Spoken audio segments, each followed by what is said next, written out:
UK से मैं हूं बख्तावर रियाज और आप देख रहे हैं अदालत न्यूज। लॉर्ड नजीर अहमद के हक में फैसला आने के बाद जहां इस्लाम दुश्मन कुव्वतों में सफ़े मातम बिछ गया है, वहीं आलम इस्लाम में खुशी का समा भी है।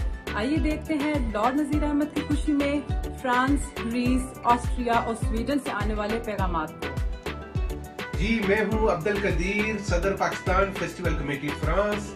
मैं अपनी तरफ से और अपनी पूरी टीम की तरफ से और पाकिस्तानी और कश्मीरी कम्युनिटी फ्रांस की तरफ से लॉर्ड नजीर साहब को बाइज्जत अदालत के केस से बरी होने पर बहुत बहुत मुबारक पेश करता हूँ। मैं हूँ शाहिद इरफान, मैं पीटीआई ऑस्ट्रिया का कोऑर्डिनेटर हूँ और आज के इस मौका पर मैं खास तौर पे अल्लाह का शुक्र अदा करते हुए लॉर्ड नजीर अहमद साहब को दिल की हथा गिराइयों से अपनी और पाकिस्तान कम्युनिटी की जानिब से मुबारकबाद पेश करता हूँ कि अल्लाह ताला ने उन्हें सुखरूप फरमाया।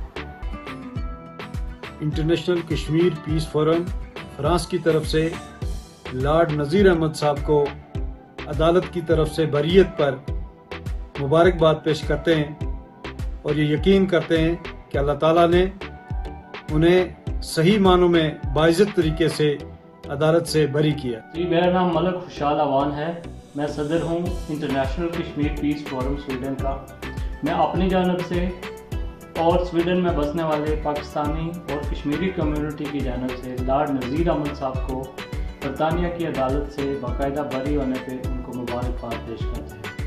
मैं शिराज हुसैन पीरजादा दरबार अली अब्दुल और सबक chief organiser PTI Kashmir Europe Dublin Ireland से तमाम कश्मीरी और पाकिस्तानी कम्युनिटी दोस्त अहबाब की तरफ से जनाब लॉर्ड नजीर अहमद साहब को इस केस से बरी होने में मुबारकबाद पेश करते हैं और अल्लाह पाक के यहाँ दुआ करते हैं कि अल्लाह पाक लॉर्ड साहब को मजीद तरक्कियां और बुलंदियां अता फरमाए।